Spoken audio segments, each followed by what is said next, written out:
Good evening everybody, shalom. कैसे हैं आप लोग?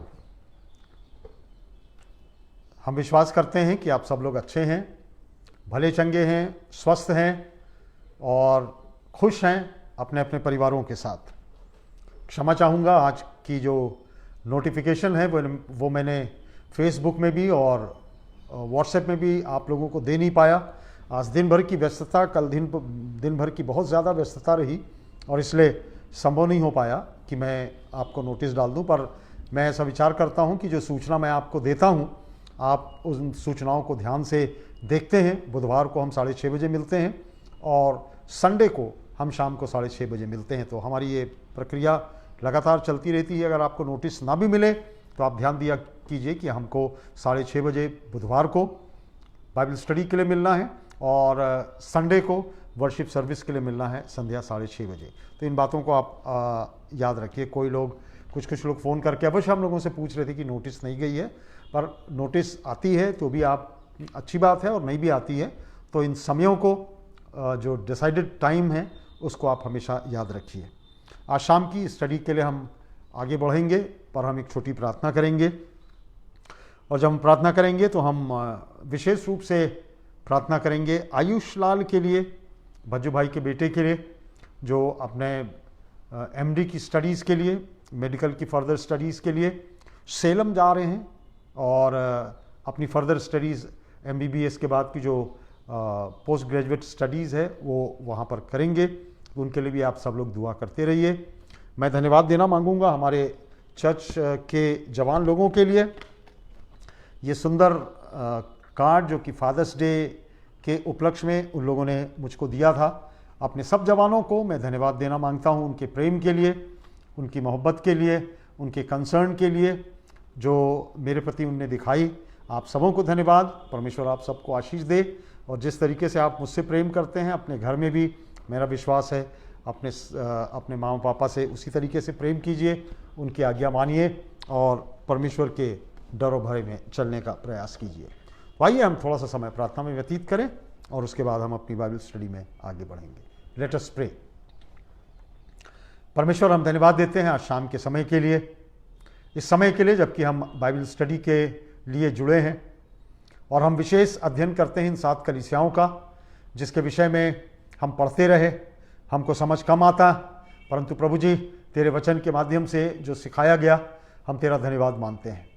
और इससे पहले कि अपनी इस स्टडीज़ में हम आगे बढ़ें, इस शिक्षा में हम आगे बढ़ें, प्रभु अपने गुनाहों और अपराधों को हम तेरे सामने में ला कर रखते हैं। मन, विचार और कार्यों के द्वारा जो बातें हमको हाउंट करती हैं, जो बातें हमको प्रभु जी पृथक करती हैं तेरे प्रेम से, तेरे विश्वास से, यीशु मसीह के लहू में होकर सब बातों को हम तेरे नाम से दूर करना मांगते हैं और दुआ चाहते हैं प्रभु, हम हमारे गुनाहों और अपराधों को माफ़ करना और होने देना कि 1 घंटे का समय हमारे लिए कॉन्सेंट्रेशन का समय हो सके, कि प्रभु हम पूरी रीति से हम अपना ध्यान केंद्रित करें आज की बाइबल स्टडी के लिए। जो लोग ध्यान से सुनते हैं, हम चाहते हैं प्रभु तेरी पवित्र आत्मा उनकी मदद और अगुवाई करे कि वचन को समझा जा सके और उसके हिसाब से चला जा सके। हम प्रार्थना करते हैं आयुष लाल के लिए। हम धन्यवाद देते हैं प्रभु इस बच्चे के लिए, जवान के लिए, जो कि अपनी फर्दर स्टडीज़ के लिए, एमडी करने के लिए सेलम तमिलनाडु जा रहा है। प्रभु उसके साथ होना, जहाँ कहीं से भी वो यात्रा कर रहा है, सुरक्षित रखना। क्वारंटीन में उसको समय व्यतीत कुछ दिन करना पड़ेगा, पर प्रभु अपनी स्टडीज़ के लिए वो सारा सेक्रीफाइस करने को तैयार है। उसके परिवार के लिए, उसके घर के लिए और उसके स्वयं की ट्रैवलिंग के लिए, जर्नी मर्सी के लिए हम तुझसे दुआ मांगते हैं, अनुग्रह देना, ताकि प्रभु वो बच्चा अपनी स्टडीज़ सही समय पर कर सके और सही गंतव्य तक पहुंच सके। हम दुआ चाहते हैं। अपने CYF के बच्चों को हम तेरे हाथ में सौंपते धन्यवाद देते हैं परमेश्वर, उनके प्रेम के लिए, जिस मोहब्बत के तहत उन लोगों ने फादर्स डे के उपलक्ष्य में कार्ड दिया और अपनी प्रेम की भावनाओं को प्रकट किया। प्रभु हम तुझसे दुआ मांगते हैं, ये सब बच्चे हमारी मंडली के आशीषित किए जाएं और भविष्य में प्रभु अपने कांधों पर जिम्मेदारी ले सकें इस मंडली की। हम यही दुआ चाहते हैं प्रभु। हम सबके साथ होना, हर एक घर परिवारों को अपने आगोश में लेना, अपनी बातचीत उनसे करना, अपने आत्मा की अगुवाई करना, अपने आत्मा का जुम्बिश भेजना, अपनी पवित्र आत्मा के माध्यम से उनसे बातचीत करना। और आज की बाइबल स्टडी हमारे लिए आनंद का समय हो सके, हमारे लिए तेरे वचन को सीखने का समय हो सके। जो घर परिवार समस्याओं में है, जहाँ समस्याएं हैं, अनेक अनेक प्रकार की समस्याएं हैं, उन सब घर परिवारों को हम तेरे हाथ में रखते हैं प्रभु। तूने संभाला है, उपाय निकाला है, इन सब लोगों के लिए तू उपाय करना, क्योंकि अपनी अपनी इस विनती को समर्पण के साथ हम अपने उद्धारकर्ता प्रिय प्रभु यीशु मसीह के धन्य और मीठे नाम से हम मांगते हैं, सुनो कबूल कर लेना, आमीन।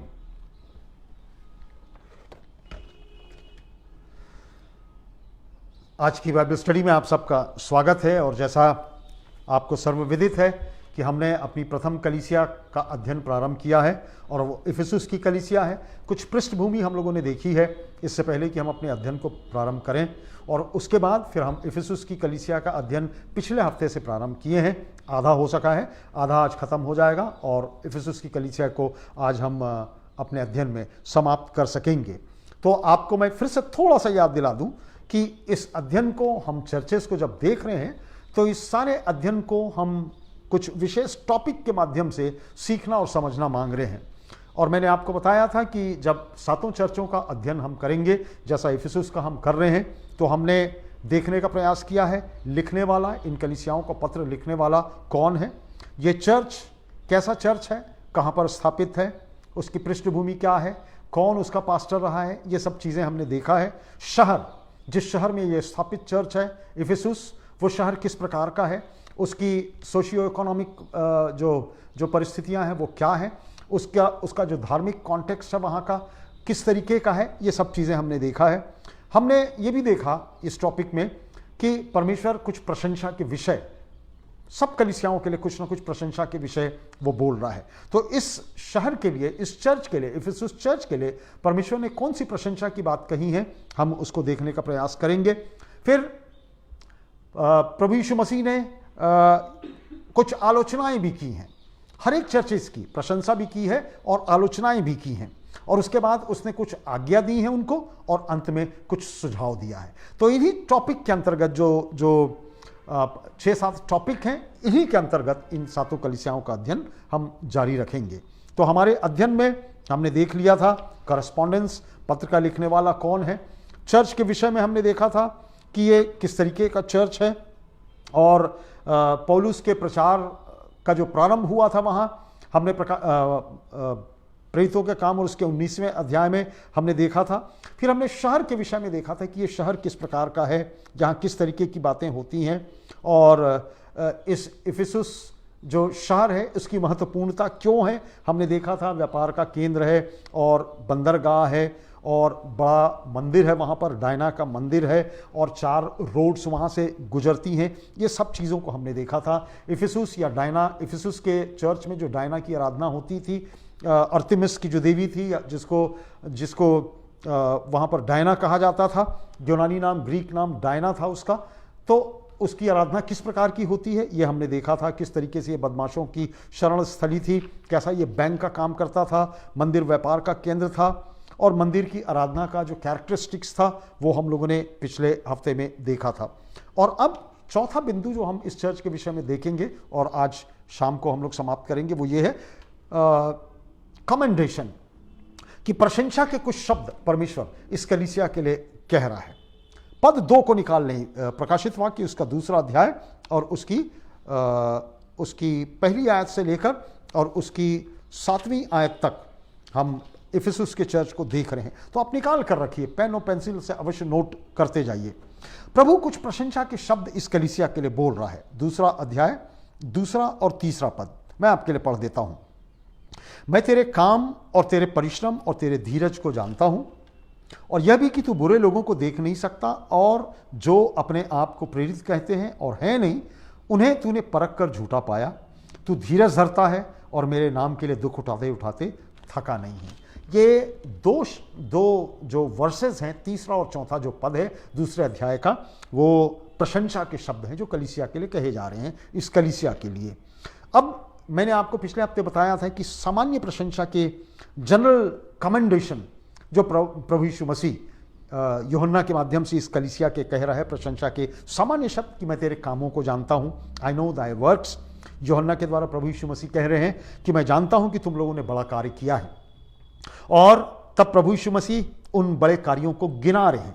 कौन कौन से कार्य हैं? कि तूने परिश्रम किया है, तूने धीरज धरा है, और तूने बुरे लोगों को देखना नहीं चाहा है, और तू दुख उठाना नहीं छोड़ा है, और तू आत्मिक बातों की पहचान में पारंगत होते जा रहा है। स्पिरिचुअल डिसर्नमेंट जो है वो तेरे पास है। तो साधारण रूप से प्रभु यीशु मसीह ने इस कलीसिया की प्रशंसा की है, पर अब स्पेसिफिक रूप से हम लोग जल्दी जल्दी देखेंगे कि वो कौन से प्रशंसा के विषय हैं जो हमने देखा है। तो जो सामान्य प्रशंसा के विषय हैं उसको हम लोगों ने देख लिया, परंतु स्पेसिफिक कमेंडेशन, विशिष्ट प्रशंसा के विषय, प्रभु यीशु मसीह इस इफिसुस के लोगों की प्रथम प्रशंसा करते हुए कहता है, वो कहता है मैं तुम्हारे परिश्रम को जानता हूं, तुम्हारे परिश्रम को जानता हूं।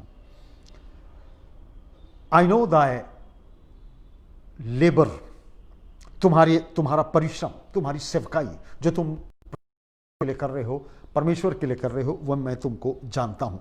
अब ये किस प्रकार का लेबर है, ये किस प्रकार का परिश्रम है, किस प्रकार का हार्ड वर्क है जो प्रभु यीशु मसीह कर रहा है, और उसकी हम लोग व्याख्या करने का प्रयास करेंगे।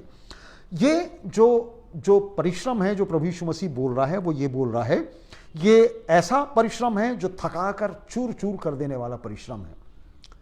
द टॉयल ऑफ एग्जॉशन, ऐसा परिश्रम जो शरीर को थका देता है, जो शरीर की ताकत को भी, ऊर्जा को इस्तेमाल में लाता है और दिमाग को इस्तेमाल में लाता है। इस तरीके के परिश्रम के विषय में प्रभु यीशु मसीह कह रहा है।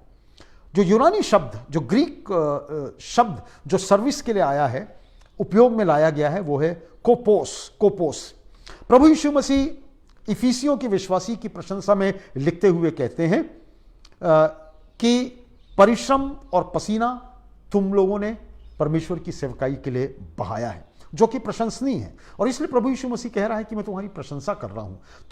तुम लोगों ने जो सर्विस की है कलीसिया की, मैं तुमको अप्रिशिएट करता हूं। इफिसुस के विश्वासी लोग जो थे वो परमेश्वर की सेवकाई में पूरी तरीके से लगे हुए थे, पूरी तरीके से टोटल सर्विस, संपूर्ण सरेंडर जिसको कहा जाता है, संपूर्ण समर्पण के साथ वो परमेश्वर की सेवकाई करते थे। कोपोस शब्द का अर्थ और उसका कैरेक्टरिस्टिक्स इसी प्रकार का है। यूनानी भाषा में जो सर्विस के लिए, जो परिश्रम के लिए जो शब्द इस्तेमाल में लाया गया है वो है कोपोस। और कोपोस का मतलब होता है it is the kind of toil that takes all mind and muscles of a man. इसका मतलब ये है कि ये ऐसा काम है जो न केवल मनुष्य की ऊर्जा का इस्तेमाल में लाता है, परंतु उसकी बुद्धि को भी इस्तेमाल में लाता है। और जब दोनों को इस्तेमाल में लाया जाता है तो आप अंदाज लगा सकते हैं कि आदमी कितना थक कर चूर होता है। कोपोस का अर्थ है labour to the point of exhaustion, थकाकर चकनाचूर कर देने वाला परिश्रम। जैसा मैंने आपको बताया, यह उस प्रकार का परिश्रम है जो मनुष्यों के दिमाग और ताकत का दोहन करता है, मनुष्यों के दिमाग और ताकत का दोहन करता है। और इसी प्रकार की सेवकाई परिश्रम इफिसुस के लोग प्रभु यीशु मसीह के लिए किया करते थे, और इसलिए प्रभु यीशु मसीह इनकी प्रशंसा कर रहे हैं, इनकी प्रशंसा कर रहे हैं कि तुम लोग इस तरीके का काम कर रहे हो मेरे लिए या कलीसिया के लिए या परमेश्वर के लिए। पर अब यहां पर आकर अगर थोड़ी देर रुका जाए और अपने साथ कंपेयर किया जाए कि हम लोग किस तरीके का परिश्रम करने वाले, किस तरीके के परिश्रम करने वाले मसीही लोग हैं। और बहुधा हम अपने स्वयं के या कलीसियाई जीवन में हम लोग देखते हैं कि हम लोग, ऐसा लगता है कि हम लोग एंजॉय करने वाले मसीही हो गए हैं। कोई दूसरा परिश्रम हमारे लिए करे, हमको वो ज़्यादा बेहतर लगता है। पर हम फसल का उपभोग करना चाहते हैं, परंतु जो फसल उगाने में जो तकलीफ है, जो पीड़ा है, जो दर्द है, कलीसिया को आगे बढ़ाने में, कलीसिया को ऊपर उठाने में, कलीसिया को बनाने में जो पीड़ा है, जो दर्द है, जो पेन है, वो हम लेना नहीं मांगते हैं, वो लेना नहीं मांगते हैं। हम अपना हाथ गंदा नहीं करना मांगते हैं। और इसीलिए इफिसुस के लोग ऐसे नहीं थे, वो प्रभु के लिए अपना समय निकालते थे और वे परिश्रम करने वाले लोग थे। वो योजना बनाते थे, सुसमाचार दूसरों को प्रचार किया करते थे, बांटते थे, भौतिक रूप से और आत्मिक रूप से भी वो ज़रूरतमंदों की सुधि लिया करते थे। और इसीलिए प्रभु यीशु मसीह उनके परिश्रम की कद्र कर रहे हैं और वो कहते हैं कि मैं तुम्हारे परिश्रम को जानता हूँ। दूसरी बात प्रभु यीशु मसीह कह रहे हैं कि मैं तेरे धीरज को जानता हूँ, योर स्टेडफास्टनेस, मैं तुम्हारे धीरज को जानता हूं, उनका जो दृढ़ निश्चयी होना है परमेश्वर के कार्य के लिए, तेरे पेशेंस को मैं जानता हूं, तेरे धीरज को जानता हूं। ये दूसरे पद में कह रहा है, मैं तेरे धीरज को जानता हूं। और धीरज के लिए जो ग्रीक शब्द इस्तेमाल में लाया गया है बाइबल में, नए नियम की बाइबल में ग्रीक बाइबल में वो है हुपोमोने। ये ग्रीक शब्द है और हुपोमोने का मतलब होता है दृढ़ निश्चयी सहनशीलता। चाहे कुछ हो जाए, चाहे इसके लिए मुझको पीड़ा उठाना पड़े, परंतु मैं धीरज धर के ये सहनशीलता के साथ ऐसा काम करता रहूंगा। ऐसा व्यक्ति, हुपोमोने का मतलब ऐसा व्यक्ति जो सताव भी अटल होकर सहकर, ऐसा व्यक्ति जो काम करता रहे। अगर उसके जीवन में सताव भी आता रहे, वो काम करता रहे, जो भी घटित होता रहे वो कहता रहे मुझको कुछ परवाह नहीं है, क्योंकि सताव में भी मैं धीरज धरते हुए परमेश्वर का काम करते चले जाऊंगा और एक एक पल का आनंद लेते जाऊंगा।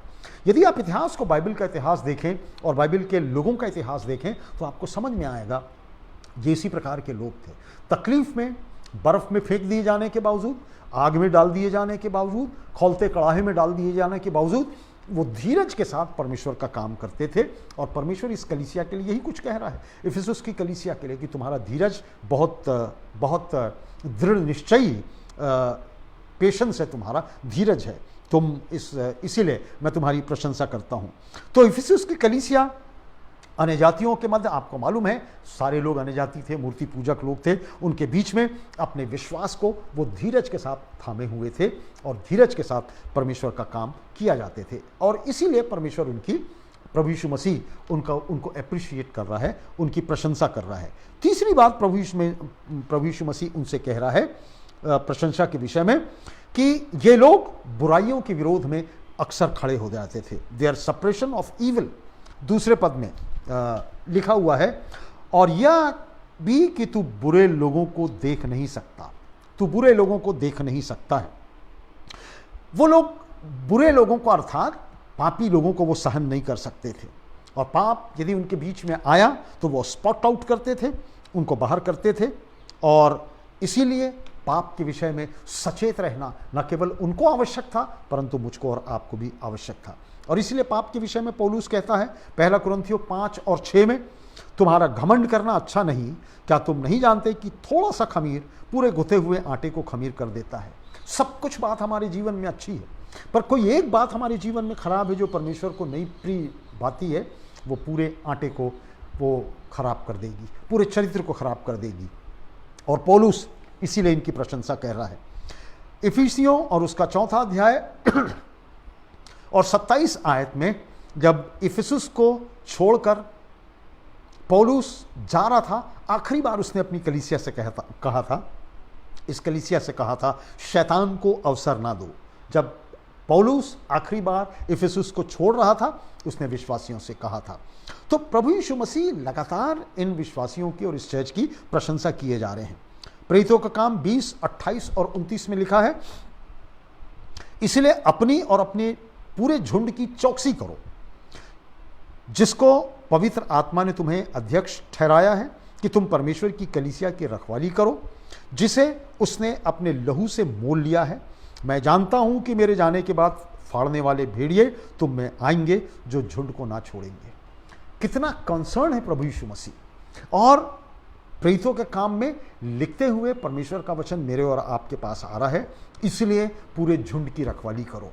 और झुंड की रखवाली करने का केवल काम पास्टर साहब का नहीं है, केवल महिला सभा की अध्यक्षा का नहीं है, केवल संडे स्कूल की सुपरिंटेंडेंट का नहीं है, चेयरमैन और सेक्रेटरी और ट्रेजरर का नहीं है, CYF के जवानों का नहीं है, अडल्ट फेलोशिप का और क्वायर का नहीं है। एवरीबडी इज इन्वॉल्व, सब लोग उसमें इन्वॉल्व हैं, सब लोग उसमें समाहित हैं। इस पूरे झुंड की रखवाली जो खुदा ने मुझको और आपको दिया है, उसकी रखवाली मुझको और आपको करना है। क्योंकि जो प्रभु यीशु मसीह कह रहा है, प्रिजम्पशंस है उसका, वो कुछ बातें जो घट सकती हैं। प्रभु यीशु मसीह कह रहा है, मैं जानता हूं कि मेरे जाने के बाद फाड़ने वाले भेड़िए तुम में आएंगे, जो झुंड को ना छोड़ेंगे। कितनी ऐसी बातें होंगी जिससे चर्च बर्बाद होगा। और मैंने और आपने इतिहास में देखा है चर्च कैसा बर्बाद होता है, चर्च कलीसियाएं कैसे उजड़ती हैं, कैसे विखंडित हो जाती हैं। हमारा घमंड, हमारा पैसा, हमारी पदवी, हमारा पोस्ट, हमारी प्रॉपर्टी की लड़ाइयाँ, हमारे प्रॉपर्टी को ग्रैब करना, ये सब बातें कलीसिया को उजाड़ती हैं, कलीसिया को बिखरा देती हैं, बनने नहीं देती हैं। और इसलिए प्रभु यीशु मसीह कह रहा है, तुम लोगों ने, इफिसुस के लोगों ने, तुम लोगों ने बहुत कुछ व्यवस्थित किया है। और इसलिए मैं जानता हूं जब पाप तुम्हारे बीच में आता है तुम उसको स्पॉट आउट कर लेते हो।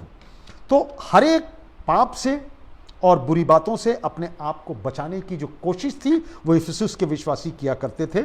और पाप और पाप के विरोध में वो हमेशा खड़ा हुआ करते थे, और इसलिए दूसरे पद के दूसरे भाग में दिया है।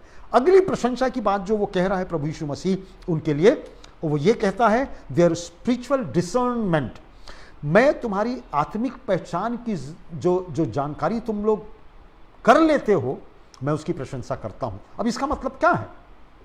प्रभु यीशु मसीह कह रहे हैं आगे और दूसरे पद के आखिरी भाग में, और जो अपने आप को प्रेरित कहते हैं और हैं नहीं, उन्हें तूने परख कर झूठा पाया है। परख कर झूठा पाया है विद डिसर्नमेंट, विद डिसर्नमेंट। जो अपने आप को प्रेरित कहते हैं और हैं नहीं, उन्हें तूने परख कर झूठा पाया है। अब आपको मालूम है, मैंने आपको कई बार बताया है, और इफिसुस का अध्ययन जब हम कर रहे हैं इस कलीसिया का, वहां भी यही कुछ कॉन्टेक्स्ट है कि झूठे प्रेरित और झूठे भविष्यद्वक्ता इफिसुस में आए और लोगों को बरगलाने और भड़कलाने लगे, कोशिश करने लगे। और पौलुस ने भी कहा है प्रेरितों के काम और उसका 20वां अध्याय और 29 में, प्रेरितों का काम 20 और 29 में आप देख लीजिएगा। परंतु इफिसुस कलीसिया जानती थी कि उन्हें ऐसे झूठे लोगों से कैसा व्यवहार करना है। ये कब हो सकता है, कब आप समझ सकते हैं, कब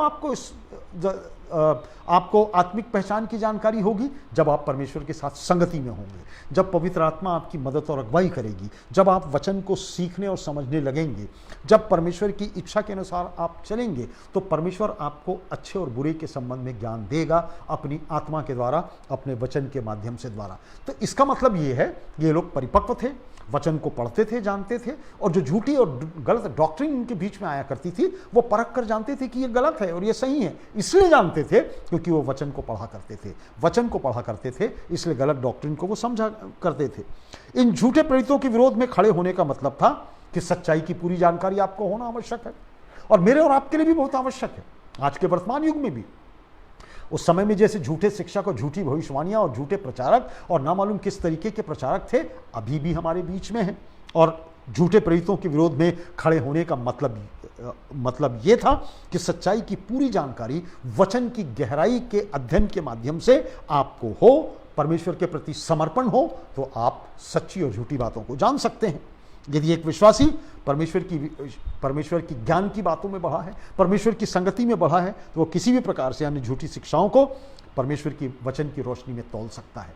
यदि आपने परमेश्वर का अध्ययन किया है वचन का, यदि आपको परमेश्वर की आत्मा ने अगुवाई दिया है और सही अगुवाई दिया है, तो आप गलत और सही के बीच में भेद अंतर निकाल सकते हैं। और हमारे लिए बहुत आवश्यक है। बुद्धि भी खुदा ने मुझको और आपको दिया है, ये सारे टूल्स मुझको और आपको दिया है, जिससे पढ़कर हम वचन को और भी बेहतर तरीके से समझ सकते हैं। और वचन को जो पढ़ना है, परमेश्वर की आत्मा मुझको और आपको सिखाती है, और इफिसुस के लोग यही कुछ किया करते थे। इफिसुस के जो विश्वासी लोग जो थे, वचन की और शिक्षा में और उसके ज्ञान की बातों में स्थिर रहते थे, बावजूद उनके बीच में अनेक प्रकार की भ्रामक शिक्षाएं थी, झूठे शिक्षक घुस आए थे, और इसलिए यीशु मसीह उनकी प्रशंसा करता है। अगली बात जो है और वो ये है कि जो अपने आप को प्रेरित कहते हैं और है नहीं, तूने उन्हें परख कर झूठा पाया है। अगली बात जो है, निकोलोइयों की विरोध में खड़े होना, है ना। या 6वें पद को देखिए, हाँ, तुझमें यह बात तो है कि तू निकोलोइयों के कामों से घृणा करता है, जिससे मैं भी घृणा करता हूं। अब ये निकोलोई कौन है, निकोलिटन्स लोग कौन है? मैंने आपको बहुत पहले कुछ बताया भी था। प्रभु यीशु मसीह कह रहा है कि मैं तुमको अप्रिशिएट करता हूं कि तुम निकोलोइयों की शिक्षा से अपने आप को अलग रखते हो, और उनसे मैं घृणा करता हूं, तुम भी घृणा करो।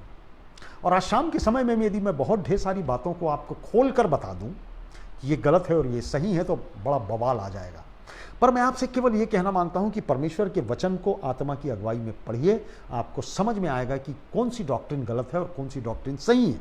प्रभु कह रहा है, हाँ, यह बात तो तुझ में है, यह बात तो है कि तू निकोलोइयों के कामों से घृणा करता है, जिनसे मैं भी घृणा करता हूं।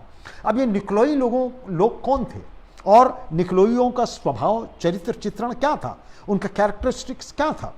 निकोलोई लोग जो थे वो विधर्मी लोग थे, गलत प्रकार की शिक्षाओं को देने वाला एक झुंड था जो इफिसुस में आया हुआ था। भ्रामक शिक्षाओं पर आधारित ये झुंड था, जो बाइबल की शिक्षाओं को लेके, प्रभु यीशु मसीह की शिक्षाओं को लेके तोड़ मरोड़ कर लोगों के बीच में अपनी शिक्षा, मान लीजिए वो प्रभु यीशु मसीह की शिक्षा है, ऐसी वो शिक्षा दिया करते थे। ये झुंड पेरगमुन जो चर्च हम आगे देखेंगे उसमें भी ये कार्यरत था। प्रेरितों के काम 6 और 5 में इस झुंड के व्यवस्थापक निकोलाउस के विषय में आया है। पढ़ लीजिएगा, नोट कर लीजिए। प्रेरितों के काम 6 और 5 में इसी निकोलाउस के विषय में चर्चा आई है। इसी निकोलाउस ने निकोलोइयों की पंथ की स्थापना की थी और लोगों को विचार दिया था कि आप पूर्ण स्वतंत्रता के साथ रहो, पूर्ण स्वतंत्रता के साथ। और जब पूर्ण स्वतंत्रता की बात करते हैं तो शरीर की अभिलाषाओं की स्वतंत्रता को भी पूरा करने के लिए कोई बंधेज नहीं है, ये उसकी शिक्षा थी। वचन को तोड़ मरोड़ कर और सांसारिक बातों को उसमें डालकर लोगों के बीच में परोस दिया गया था। ये झुंड जानवरों का सा जीवन जिया करते थे। पुट ये था कि हम परमेश्वर के लोग हैं। गलातियों 5 और 13 में पौलुस इसी शारीरिक स्वतंत्रता के विषय में जो गलतियों की कलीसिया को आगाह करते हुए लिखता है। गलातियों 5 और 13 में ध्यान दीजिए, गलातियों 5 और 13 में, हे भाइयों, तुम स्वतंत्र होने के लिए बुलाए गए हो, परंतु ऐसा ना हो कि यह स्वतंत्रता शारीरिक कामों के लिए अवसर बने। You are called to be a free man. तुमको स्वतंत्र होने के लिए बुलाया गया है, परंतु तुम्हारी स्वतंत्रता ऐसा ना हो कि तुम्हारी स्वतंत्रता गंदी बातों के लिए, सांसारिक बातों के लिए, खानल जीवन के लिए, संसार की बातों के लिए तुम उसमें रम जाओ और बस जाओ, शारीरिक अभिलाषाओं के लिए। और पौलुस यही कुछ समझा रहा है गलातियों की कलीसिया को भी लिखते हुए। तो निकोलोइयों का एक झुंड इफिसुस में भी आया, परंतु विश्वासियों ने उनको पहचान लिया। वे उनके घृणित, अनैतिक और घृणा करने वाले कामों से दूर रहे। अपने आप को उनने अलग किया। एक ही तरीका है भाई बहनों, एक ही तरीका है जिसके द्वारा हम झूठे सिद्धांतों और झूठे डॉक्ट्रिन का पता लगा सकते हैं, उसकी पहचान कर सकते हैं कि हम सही डॉक्ट्रिन्स को जानें, हम सही सिद्धांतिक शिक्षाओं को जानें, सही सिद्धांतिक शिक्षाओं को जानें। और ये अगर मैं और आप करने लगेंगे तो हम झूठे शिक्षकों को यूं पकड़ सकते हैं, यूं पकड़ सकते हैं। मैं प्रकाशित वाक्य के अध्ययन को बहुत ढेर सारे लोगों के माध्यम से सुन रहा हूँ। बहुत लोग बहुत अच्छा भी बोलते हैं, बाइबल सम्मत बोल रहे हैं। बहुत ढेर सारे लोग उसमें मिर्च मसाले लगाकर ना मालूम ऐसा कुछ बताने और प्रीच करने का प्रयास करते हैं जो बहुत अव्यवस्थित होता है, वो ठीक नहीं होता, वो बाइबल सम्मत नहीं होता है। और लोग उसको स्वीकार कर रहे हैं। लोग स्वीकार इसलिए कर रहे हैं क्योंकि लोग अपनी स्वयं की डॉक्ट्रिन को नहीं जानते, स्वयं की सिद्धांतिक शिक्षाओं को नहीं जानते, वो बाइबल नहीं पढ़ते हैं और इसलिए उनको समझ में भी नहीं आता है कि कौन सा कठिन है और कौन सा सही है, किसको स्वीकार करना है, किसको स्वीकार नहीं करना है। और ज़्यादातर लोग गलत बातों को स्वीकार कर उनके पीछे चलने लगते हैं। पहला पत्रस 3 और 15 में लिखा हुआ है, पर मसीह को प्रभु जानकर अपने अपने मन में पवित्र समझो, और जो कोई तुमसे तुम्हारी आशा के विषय में कुछ पूछे तो उसे उत्तर देने के लिए सर्वदा तैयार रहो, पर नम्रता और भय के साथ। जो तुम्हारी होप के विषय में पूछे, जो तुम्हारी आशा के विषय में पूछे, उसको उत्तर देने के लिए तैयार रहो। और उत्तर देने के लिए तैयार कब हम हो सकते हैं? जब हम इसका अध्ययन, परमेश्वर के वचन का अध्ययन कर सकें। और पौलुस इस बात को सिखा रहा है। तो इन 4-5 बातों के लिए प्रभु उनकी प्रशंसा कर रहा है, प्रभु उनकी प्रशंसा कर रहा है। अब इफिसस लोगों के कार्यों की महत्ता क्या थी? What is the magnitude of their work? उनके कार्यों की महत्ता क्या थी? तीसरे पद में हम आते हैं और वो कहता है, तू धीरज धरता है और मेरे नाम के लिए दुख उठाते उठाते थका नहीं है। तू धीरज धरता है और दुख उठाते उठाते थका नहीं है। ये अगली बात प्रभु यीशु मसीह उनसे कह रहा है। यहाँ के विश्वासियों ने, जैसा मैंने आपको बताया, अच्छी और बुरी दोनों परिस्थितियों में धीरज धरा है, सहनशीलता दिखाई है, परिश्रम किया है और उन्होंने अपने विश्वास के कारण दुख उठाया है, पीड़ा झेली है, परसिक्यूशन उनने झेला है और दुख उठाते उठाते वो थके नहीं हैं। इफिसुस के विश्वासी आत्मिक रूप से मजबूत थे, बहुत मजबूत थे। वो वचन पढ़ते थे और वचन की मजबूती में थे और वचन के बढ़ाने में थकाकर चूर कर देने वाली जो शक्ति थी वो परमेश्वर के लिए खर्च करते थे। वो मेहनत करते थे, वो प्रभु की सेवकाई करते थे। और आप पूछेंगे वे ऐसा क्यों करते थे? वे क्यों करते थे? किसकी प्रेरणा से करते थे? उनका मोटिव क्या था? उनको उत्साहित करने वाला कौन हुआ करता था? उनकी प्रेरणा स्रोत क्या था? उनका प्रेरक कौन था? कौन उनको इस तरीके की बात कहा करता था जिसके लिए वो हमेशा तैयार हो जाते थे? तीसरे पद के बी भाग में ये दिया हुआ है, और मेरे नाम के लिए, मेरे नाम के लिए। उनका जो मोटिव है वो क्या था? उनके कार्य करने की जो प्रेरणा थी, मेरे नाम के लिए, अर्थात प्रभु के नाम के लिए। प्रारंभिक कारण प्रभु के लिए काम करने का यह था कि वो लोग प्रभु से प्रेम करते थे और हम सब भी, मैं और आप भी प्रभु से प्रेम करते हैं। इसलिए नहीं कि सेवकाई हमको पूरा करना है, परंतु इसलिए कि हम उससे प्रेम करते हैं और इसलिए हम उसकी सेवकाई करते हैं। और ये बात इफिसुस के विश्वासियों में पाई जाती थी। परमेश्वर हमारी प्रशंसा, तारीफ, सराहना का हकदार है। हम तो कुछ नहीं है उसके सामने। परमेश्वर हमारी प्रशंसा का हकदार है। परंतु कितनी अच्छी बात होती कि परमेश्वर मेरे और आपके जीवन के लिए भी इन प्रशंसा की बातें करता। ये लोग अच्छे हैं, ये लोग ईमानदार हैं, ये लोग अपनी कलीसिया के प्रति ईमानदार हैं, ये लोग कलीसिया के प्रति लॉयल हैं, ये अपने परमेश्वर के प्रति लॉयल हैं, ये प्रभु यीशु मसीह से प्रेम करते हैं, ये दुख उठाते हैं, ये धीरज धरते हैं, ये कठिन काम करते हैं, टॉयल करते हैं, प्रभु के लिए टॉयल करते हैं, सेक्रीफाइस करते हैं। कितनी अच्छी बात हो। और इस बात को आप ध्यान दीजिए मेरे भाई और बहनों, यदि कोई आपसे पूछे भी मत कि आपने क्या किया है, पर यदि जो काम आपने प्रभु के लिए किया है वो जीवन की पुस्तक में लिखा है और एक दिन उसका इनाम मुझको और आपको मिलेगा। और इसलिए चिंता मत कीजिए कि कौन आपके लिए क्या बोलता है और कौन आपके लिए क्या बोलता है। आप अच्छा काम कर रहे हैं तो भी आपके लिए लोग बुरा बोलते हैं। करते रहिए, काम अच्छे से करते रहिए, क्योंकि प्रतिफल प्रभु मुझको और आपको समय में देगा। तो इफिसुस के विश्वासी प्रभु की सेवकाई और उसकी सेवा करते थे ताकि प्रभु को आदर मिले, और जहाँ परमेश्वर का आदर होता है वे जानते भी थे और उसको आदर देते भी थे। प्रभु के नाम के लिए दुख सहने को तैयार रहते थे और किसी भी तरीके से अपने जीवन के द्वारा परमेश्वर को महिमा दिया करते थे।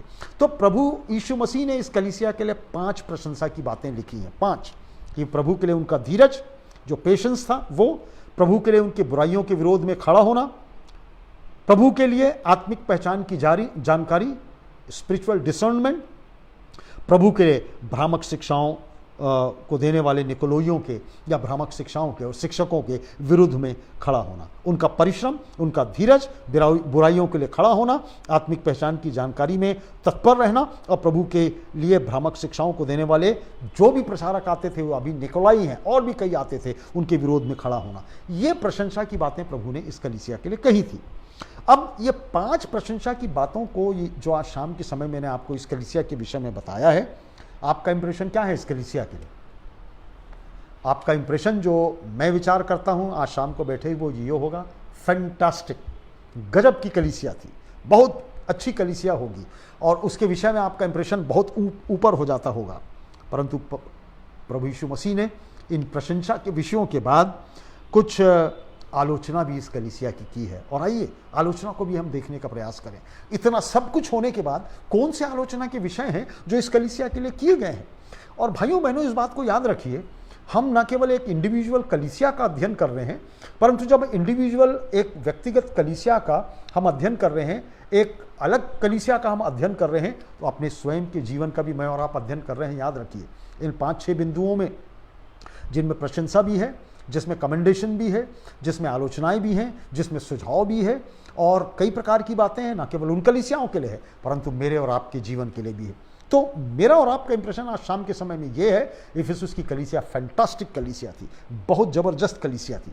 आइए अगला बिंदु, 5वां बिंदु हम देखें, प्रभु यीशु मसीह इस कलीसिया के लिए किन किन बातों की आलोचना कर रहे हैं। आलोचना, 4वां पद, पर मुझे तेरे विरुद्ध यह कहना है कि तूने अपने पहला का सा प्रेम छोड़ दिया है। क्या जबरदस्त आलोचना है। सब कुछ प्रशंसा के बाद प्रभु यीशु मसीह कह रहा है, पर मुझे तेरे विरुद्ध यह कहना है कि तूने अपना पहला का सा प्रेम छोड़ दिया है, पहला का सा प्रेम छोड़ दिया है। प्रकाशित वाक्य 2 और 3 और 6वीं आयतों को देखकर ऐसा प्रतीत हुआ कि यह कलीसिया बहुत फैंटास्टिक कलीसिया है, जबरदस्त विश्वास में बड़ी कलीसिया है। इस कलीसिया के पास विलक्षण प्रतिभा है, लोगों के पास आत्मिक और सांसारिक रूप से यह अनोखा चर्च है।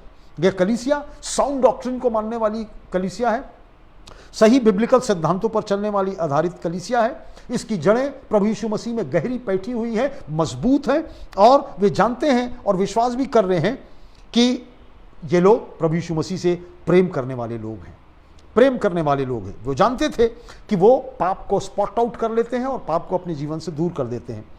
फिर भी प्रभु कह रहा है वो परमेश्वर से धीरे धीरे दूर हो गए थे, और उनका प्रेम जो ठंडा पड़ गया था, उनका विश्वास और जोश जो जबरदस्त था, वो ठंडा पड़ गया था। और प्रभु की सेवकाई और उनका उत्साह और उमंग धीरे धीरे, उनका जो परफॉर्मेंस था वो प्रदर्शन बस रह गया था, केवल एक औपचारिकता मात्र रह गई थी। कितनी विडंबना होती है ऐसी चर्चेस की, कलीसियाओं की, जबकि वो चर्च जो मजबूत चर्च रहा हो और अचानक विखंडित हो जाए, अचानक टूट जाए, विश्वासियों का विश्वास खत्म हो जाए, विश्वासी अपने विश्वास से भटक जाएं, बाइबल को वो छोड़ दें, वो प्रेम को छोड़ दें, वो आपस के कंसर्न को छोड़ दें, कितनी कितनी त्रासदी भरी बात होती है। और यही कुछ बात इस जबरदस्त चर्च में भी हुई। उनका परफॉर्मेंस केवल प्रदर्शन बस रह गया।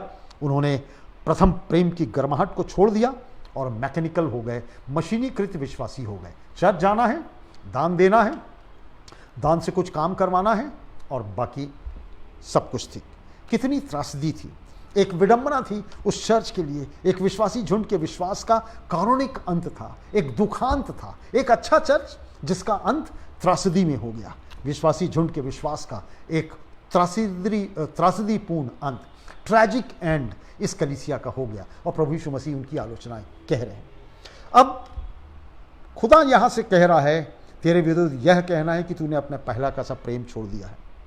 परमेश्वर मुझसे और आपसे प्रेम की अपेक्षा रखता है। विश्वासी झुंड के विश्वास का ठंडा पड़ना सचमुच में एक त्रासदी थी, एक ट्रेजेडी थी। प्रभु अपनी कलीसिया से जो सबसे अधिक चीज चाहता है, जो मुझसे और आपसे वो प्रभु यीशु मसीह चाहता है, परमेश्वर चाहता है, वो है प्रेम, लव। वो डिमांड करता है, उसकी डिमांड है कि मैं और आप उससे प्रेम करें।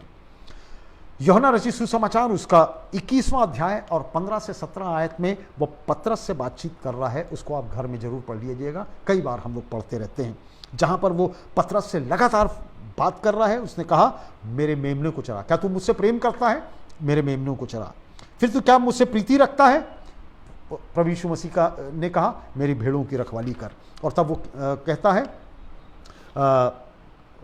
पतरस उससे कहता है, प्रभु तू तो सब कुछ जानता है, मैं तुझसे कितनी प्रीति रखता हूं। और प्रभु कहता है, जा मेरे भेड़ों को चरा। परमेश्वर इस तरीके का प्रेम मुझसे और आपसे चाहता है। जब परमेश्वर के प्रति प्रेम ठंडा पड़ता जाता है, तब उसका हृदय कितना टूटता होगा। इसलिए प्रकाशित वाक्य 2 और 4 में वो कहता है, तूने अपने पहला का सा प्रेम छोड़ दिया। तूने अपने पहला का सा प्रेम छोड़ दिया है। तेरा विश्वास वो नहीं रहा। तू तो प्रार्थना में दिन और रात लगा रहता था। तू प्रार्थना तो किया करता था, तू वचन तो पढ़ा करता था, तू दूसरों के लिए भी प्रार्थना किया करता था, तू संगति में रहा करता था, तू लोगों को सपोर्ट किया करता था, तू चर्च के लोगों के लिए बेहतर काम किया करता था, तू चर्च काउंसिल का सदस्य था। What happened to you? क्या हो गया तुमको? तुमने क्यों अपना विश्वास खो दिया? किसने तुम्हारे विश्वास को बरगला दिया? कहां से तुम्हारे जीवन में परमेश्वर के प्रति प्रेम कम पड़ गया? और वो सारी थियोलॉजी जो सही और डॉक्ट्रिनल और सैद्धांतिक शिक्षा तुमको दी जा रही थी, तुमने उसको छोड़ दिया और ऐसे लोगों के चक्कर में आ गए जो तुमको ले जाके गड्ढे में गिरा देंगे। तुमने अपना पहला का सा प्रेम छोड़ दिया है। डिसअपियरिंग लव, प्रेम का खत्म हो जाना। और आप पूछेंगे, ये पहला प्रेम क्या है? फर्स्ट लव क्या है? यह वो प्रेम है जो एक व्यक्ति हृदय में प्रथम बार प्रभु यीशु मसीह से करता है। याद कीजिए, प्रथम समर्पण आपका प्रभु यीशु मसीह के लिए कब हुआ था? 12 साल की उम्र में, 16 साल की उम्र में, 18 साल की उम्र में। उस प्रेम की गर्माहट कहाँ गई? उस प्रेम का बूजमनेस जो था वो कहाँ चला गया? उसकी गर्माहट कहाँ खत्म हो गई? प्रभु यीशु मसीह कह रहा है इफिसुस की कलीसिया से, तुम जो सब कुछ काम करते थे इफिसुस के लोगों, वो सब कुछ खत्म हो गया है। प्रभु यीशु मसीह के लिए एक विश्वासी प्रथम समर्पण यीशु मसीह के लिए समर्पित था और धीरे धीरे धीरे धीरे वो मशीनीकृत विश्वासी हो गया है, मैकेनाइज्ड मसीह हो गया है। परमेश्वर को दुख और पीड़ा होती है। और ये इसीलिए पौलुस पहला कुरिन्थियों 13 और 1 में कहता है, यदि मैं मनुष्यों और स्वर्गदूतों की बोलियां बोलूं और प्रेम न रखूं तो मैं ठनठनाता हुआ पीतल और झंझनाती हुई झांझ हूं। यदि मैं मनुष्यों और स्वर्गदूतों की बोलियां बोलूं, दुनिया का आश्चर्यकर्म आप कर लीजिए, दुनिया का आश्चर्यकर्म आप देख लीजिए, दुनिया की भविष्यवाणी आप करने का क्लेम कीजिए कि मैं कर लेता हूं, दुनिया की बात कीजिए कि मैं बाइबल का इतना ज्ञाता हूं और जबरदस्त एक्सपोजिटर हूं, सब कुछ हूं। वो कहता है, यदि मैं मनुष्यों और स्वर्गदूतों की बोलियां बोलूं, कई प्रकार की भाषाएं भी बोल लें आप, कई प्रकार की बातें आप कर लें आप, और प्रेम न रखूं तो मैं ठनठनाता हुआ पीतल और झंझनाती हुई झांझ हूं। और यहीं पर आकर मैं और आप भी फेल हो जाते हैं। प्रेम हम रखना नहीं जानते। हमारे बीच में समस्याएं होंगी, हमारे बीच में मिसअंडरस्टैंडिंग होंगी, हमारे बीच में टकराव होंगे, हमारे बीच में कई प्रकार की मत विभिन्नताएं होंगी, पर परमेश्वर का प्रेम उससे ऊपर हटकर सब बातों को ढांपता है, सब बातों को कंट्रोल करता है। और पौलुस, माफ़ कीजिए, यूहन्ना जो है प्रभु यीशु मसीह के माध्यम से ये पत्र जब इफिसुस को लिख रहा है तो यही कुछ कह रहा है कि यदि मैं मनुष्यों और स्वर्गदूतों की बोलियां बोलूं और प्रेम न रखूं तो मैं ठनठनाता हुआ पीतल और झंझनाती हुई झांझ हूं। प्रेम कलीसिया का प्रथम संदेश है। दुनिया मर रही है प्रेम के लिए, और प्रेम मेरे और आपके पास है। फॉर ईच अदर, हम एक दूसरे के लिए प्रेम है हमारे पास। इफिसुस के लोग प्रेम में ठंडे पड़ गए थे और इसका प्रतिफल ये हुआ, आपस के प्रेम में वो कट गया। और यही कुछ होता है, यदि हम परमेश्वर से प्रेम करना भूल जाते हैं तो अपने भाई बहनों से भी प्रेम करना भूल जाते हैं, अपने कलीसिया के लोगों से भी प्रेम करना भूल जाते हैं। और यही कुछ इफिसुस के लोगों के साथ हुआ। यीशु के साथ उनका प्रेम ठंडा पड़ने लगा, और इसका अर्थ यह था कि लोगों के साथ उनका प्रेम ठंडा होता गया। ये जो हॉरिजॉन्टल प्रेम हमारा है आपस के लोगों के बीच में, यदि मैं और आप प्रेम नहीं रखेंगे तो परमेश्वर के साथ वर्टिकल जो प्रेम है समाप्त हो जाएगा। और यही कुछ इफिसुस का हुआ। और यदि मैं और आप अपना अध्ययन कर रहे हैं, अपनी कलीसिया का हम अध्ययन अवश्य कर रहे हैं, पर व्यक्तिगत जीवन का भी अध्ययन कर रहे हैं, क्या प्रेम मेरे और आप में ठंडा पाया जा रहा है? क्या हॉरिजॉन्टल प्रेम जो हमारा होना चाहिए अपने बीच में, वो वैसा ही है जो आज से 35 साल पहले था? और उसके आईने में हमारा संबंध जो वर्टिकल है वो भी खत्म होता नजर आ रहा है। आइए अपने विरोधियों से प्रेम करें, आइए अपने अनादर करने वालों के साथ प्रेम करने का प्रयास करें। बहुत कठिन बात है, पर प्रभु यीशु मसीह यही कह रहा है, और इफिसुस के लोगों से भी वो यही कह रहा है। पहला यूहन्ना 3:14 से 16 में हम जानते हैं कि हम मृत्यु के पार होकर जीवन में पहुंचे हैं, क्योंकि हम भाइयों से प्रेम रखते हैं। जो प्रेम नहीं रखता वो मृत्यु की दशा में रहता है। जो अपने भाई से बैर रखता है वह हत्यारा है, और तुम जानते हो कि किसी हत्यारे में अनंत जीवन नहीं रहता। हमने प्रेम इसी से जाना कि उसने हमारे लिए अपने प्राण दिए, और हमें भी भाइयों के लिए प्राण देना चाहिए। Oh, you should go up to your death even. कितनी गजब की बात कही है परमेश्वर के वचन में। और क्या हम करते हैं? कॉन्स्पिरेसी, षड्यंत्र, पैर खींचना, ये हमारी आदत में शुमार हो गया है।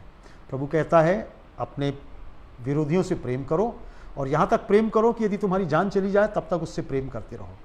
What a wonderful thing. और इफिसुस के लोगों के साथ यही कुछ हुआ है।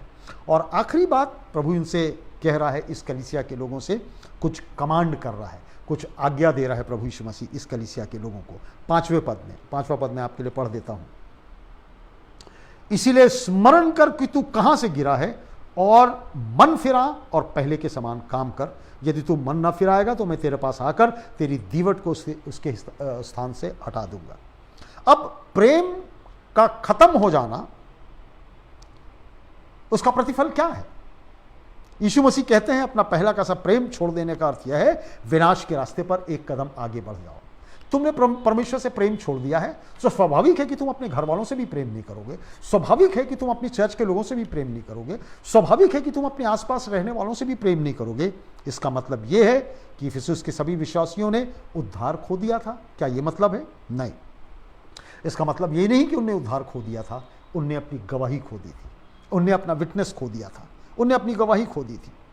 कलीसिया प्रभु के प्रेम से दूर हो जाती है, और वहीं से उसका डाउनवर्ड प्रोग्रेशन प्रारंभ होता है।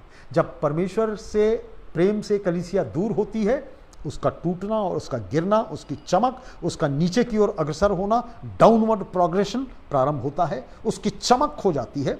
फिजिकल लाइट रहती है, उसकी आत्मिक चमक खो जाती है। चमक दमक तो दिखती रहती है, परंतु स्पिरिचुअल लाइट, आत्मिक लाइट खो जाती है। और वही स्थिति स्मुरना चर्च की हो गई थी। धनवान चर्च, बहुत पैसे वाला चर्च, बड़ी चीजें, हमारे पास सब कुछ, आत्मिक जीवन खाली और शून्यता और खंडहर, परमेश्वर के प्रेम से दूर हो गए हैं। और इसलिए प्रभु उनको आज्ञा दे रहा है। तो 3 बातें इस आज्ञा में प्रभु 3 बातें इनसे कह रहा है। यदि 5 पद को आप देखोगे, प्रभु कह रहा है रिमेंबर, चेत कर, याद करो। दूसरी बात, मन फिराओ। और तीसरी बात, पहले के समान काम कर। कितनी इंपॉर्टेंट बात है जो मेरे और आपके जीवन में भी है। मैं तो भौचक्का रहता हूं, इन वचनों को पढ़ता हूं तो मैं अपने आप को देखता हूं। आई रिमेंबर माई सेल्फ 13 अप्रैल 1979, मैं उस दिन को याद करता हूं जिस दिन खुदा को जीवन मैंने दिया था। चर्च के सबसे पीछे मैं बैठा हुआ था, सबसे पीछे की कुर्सी। जब आह्वान हुआ, ना मालूम मुझको कैसे आगाही हुई कि मुझको सामने जाना है और मुझको फिर फुल टाइम मिनिस्ट्री में जाना पड़ा। आई वॉज नेवर इंटरेस्टेड, मैं कभी फुल टाइम मिनिस्ट्री में जाने के लिए इंटरेस्टेड नहीं था। पर उस गर्माहट को और उस प्रेम को जब मैं महसूस करना मांगता हूं तो ये 3 बातें मुझको याद आती है। रिमेंबर, चेत कर, 10 साल पहले, 15 साल पहले, 20 साल पहले, 30 साल पहले, 50 साल पहले किस दिन आपने प्रभु के साथ गर्माहट महसूस की थी और अपना जीवन दिया था। भूल गए उस बात को? रिपेंट, ठीक है भूल गए हो, रिपेंट करो, फिर से पश्चाताप करो। तीसरी बात, पहले के समान काम करो, लौट आओ और फिर पहले के समान काम करो। प्रभु यीशु मसीह दूसरे शब्दों में हमसे कह रहे हैं कि पीछे जाओ और फिर से प्रभु के प्रेम में और संबंधों में अपना जीवन फिर से प्रारंभ करो। मौका है तुम्हारे पास। वो कहता है रिमेंबर, पहली बात वो 5वें पद में कह रहा है, इसमें स्मरण कर। वो पहले 5वें पद में कह रहा है चेत कर, याद कर। यीशु कहते हैं तुम याद करो पहले तुम क्या थे। पौलुस जब प्रथम बार इफिसुस आया था, इफिसुस की रियलिटी और सत्यता को देखकर वो गदगद था। यीशु कहते हैं उसी रियलिटी को फिर से अपने जीवन में आने दो। दूसरी बात वो कह रहे हैं रिपेंट, मन फिराओ। यीशु चाहते हैं कि लोग उससे माफ़ी मांगे और हम प्रभु के पास जाकर कह सकें प्रभु मैं तुझसे माफ़ी चाहता हूँ, मैं पापी मनुष्य हूँ प्रभु, मैं तेरे पास इसलिए आता हूँ। I want that warm love again oh God. प्रभु मैं वो गर्माहट वाला प्रेम तेरे साथ फिर से चाहता हूँ। मैं उस जीवन प्रेम की गर्माहट को फिर से महसूस करना मांगता हूँ जो शायद 25 साल पहले मैंने की थी या 30 साल मैंने की थी। और तब वो आखिरी बात कहता है रिपीट, पुराने कामों को फिर से दोहरा। कितना अच्छा काम तुम करते थे, तुम गीत गाते थे, तुम प्रार्थना करते थे, तुम कलीसिया के काम में मदद और अगुवाई करते थे। कौन सी बात हो गई, क्या बात हो गई, क्यों तुम बैकस्लाइड हो गए, क्यों तुम अव्यवस्थित हो गए अपने आत्मिक जीवन में।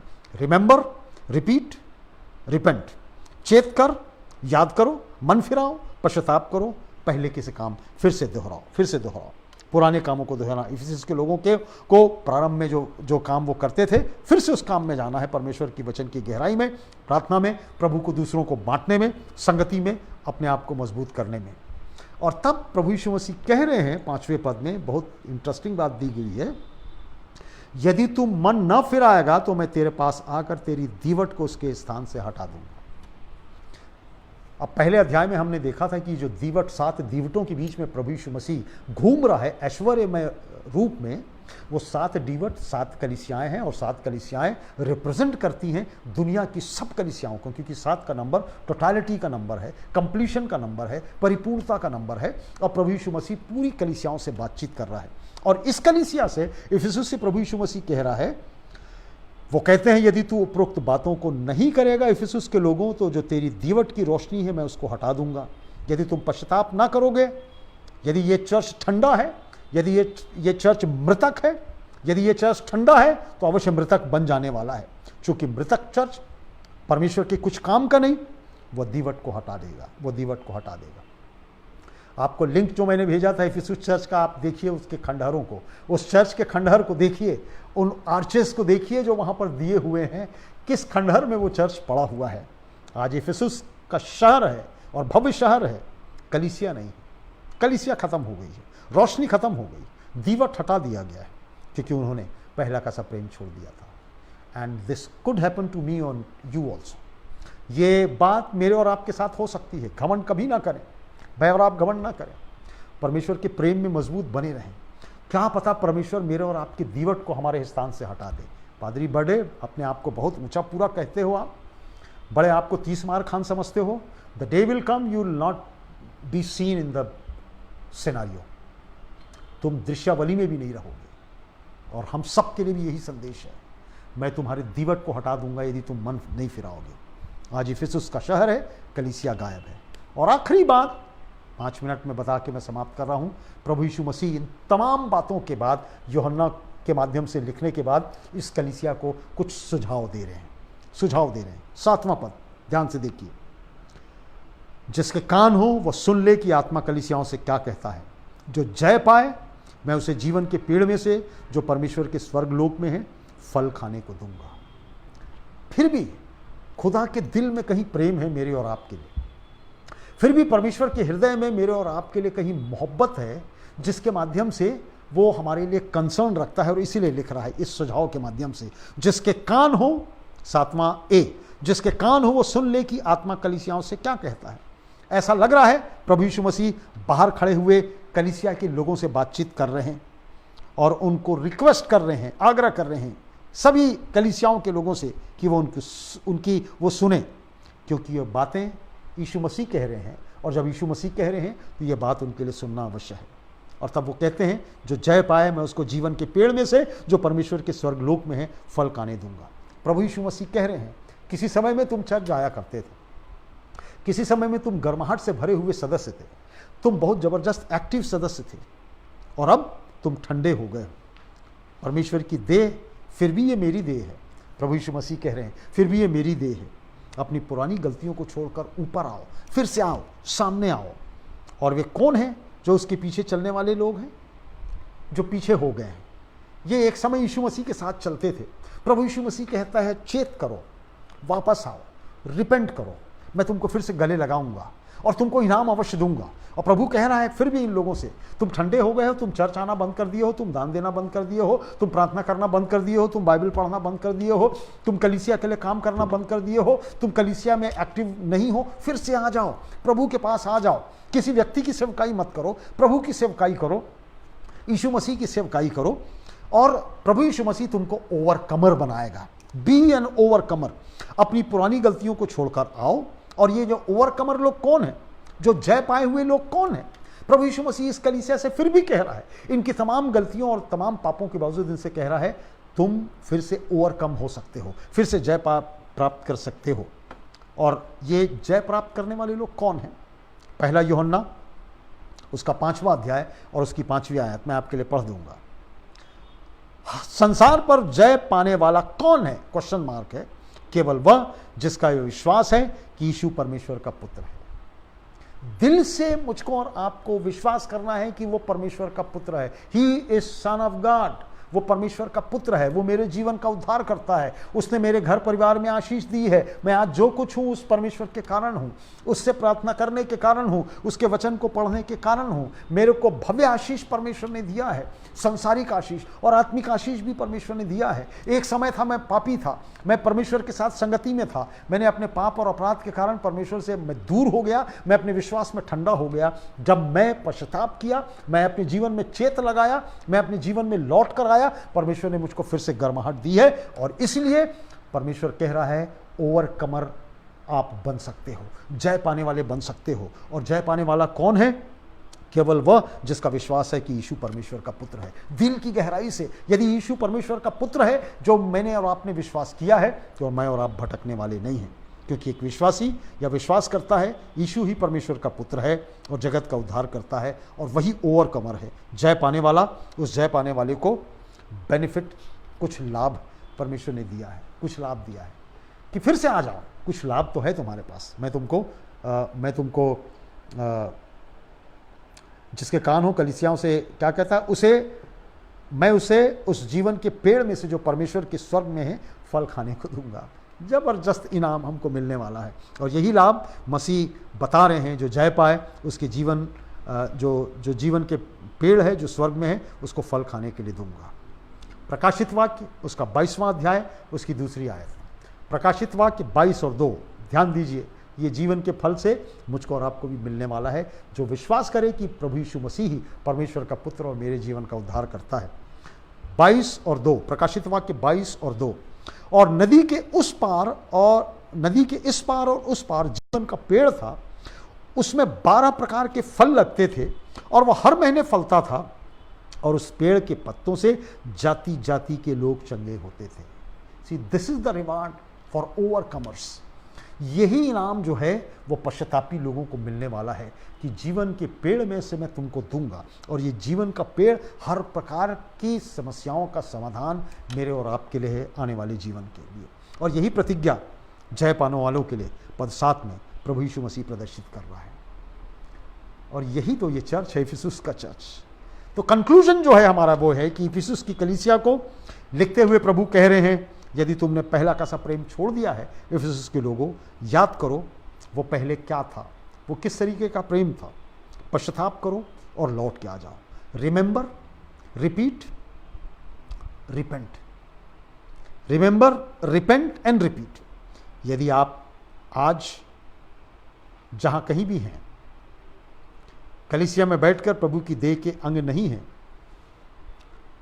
You can be ओवरकमर। यदि आप उसकी देह के अंग नहीं है, उसके ऊपर विश्वास नहीं करते, आपके पास अभी भी समय है, मेरे पास अभी भी समय है, हम उसके पास आ जाएं, उसके ऊपर विश्वास करें, तो हम जय पाने वाले बन सकते हैं। यीशु को अपने जीवन में निमंत्रण देकर, उसको न्योता देकर कि प्रभु अब मेरे जीवन में आ जा, जो प्रतिफल होगा वो ये होगा कि मैं और आप भी प्रभु यीशु मसीह के साथ अनंत जीवन के सहभागी होंगे, जीवन के वृक्ष के फल को प्राप्त करेंगे जो अनंत में है। और यही कलीसिया का, इस इफिसुस की कलीसिया का प्रतिबिंब है। कैसे विश्वासी हैं भाई और बहन, मैं और आप? इन 7 कलीसियाओं के अध्ययन का प्रथम अध्ययन हमने समाप्त किया, इफिसुस की कलीसिया का। What type of believer you are in me. हम किस प्रकार के विश्वासी हैं? क्या वो प्रेम की गर्माहट मेरे और आपके जीवन में अभी भी है? प्रभु यीशु मसीह के प्रेम की गर्माहट अभी भी है? क्या वो मेरे और आपके जीवन का उद्धार करता है? क्या ये इस चर्च का प्रतिबिंब मेरा और आपका प्रतिबिंब है कि तुमने पहला का सा प्रेम छोड़ दिया है? संडे स्कूल तुम जाते थे, CYF जाया करते थे, बाइबल का पद आप बोला करते थे, सब कुछ व्यवस्थित था, क्या हो गया? तुम्हारा पहला का सा प्रेम ठंडा क्यों हो गया? रिमेंबर, रिपेंट,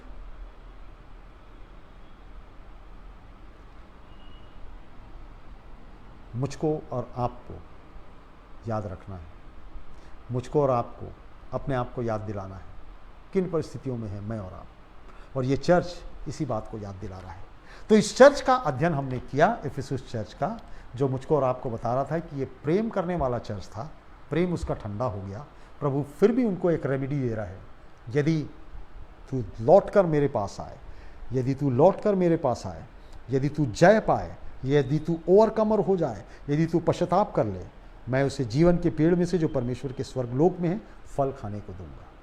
आइए अपेक्षा करें कि यदि हम परमेश्वर से दूर हैं, उसके नज़दीक लौट कर आ जाएं, ओवरकमर हो जाएं, पश्चाताप करके उसके पास आ जाएं, रिपेंट कर लें, याद कर लें, चेत कर लें कि हम क्या थे और क्या हमको होना चाहिए, और परमेश्वर फिर भी मुझको और आपको गले लगाएगा। इफिसुस की इस कलीसिया के लिए हम धन्यवाद देते हैं। उसके अध्ययन से हम अपने जीवन का, आत्मिक जीवन का भी अनुभव और अपना प्रतिबिंब हम देखने का प्रयास कर रहे हैं। अपनी कलीसिया का प्रतिबिंब भी देख रहे हैं और दुनिया की कलीसियाओं का प्रतिबिंब भी देख रहे हैं। अगले हफ्ते स्मुरना की कलीसिया को हम देखेंगे। आप उसको पढ़िए, कई बार पढ़िए, और उसके बाद मैं लिंक आपको भेजूंगा, उसको देखिए कि वो कैसा था चर्च। आप भी अगर खोज सकते हैं तो खोज कर देखिए, और तब हमको पढ़ने में बहुत अच्छा लगेगा। आप सबों को आज शाम के समय में जो मेरे साथ आप बने रहे 1 घंटे की बाइबल स्टडी में, परमेश्वर आप सबों को आशीष दे। मैं आपको सबको धन्यवाद देता हूँ। अगले हफ्ते फिर इसी समय में हम यहाँ पर मुलाकात करेंगे।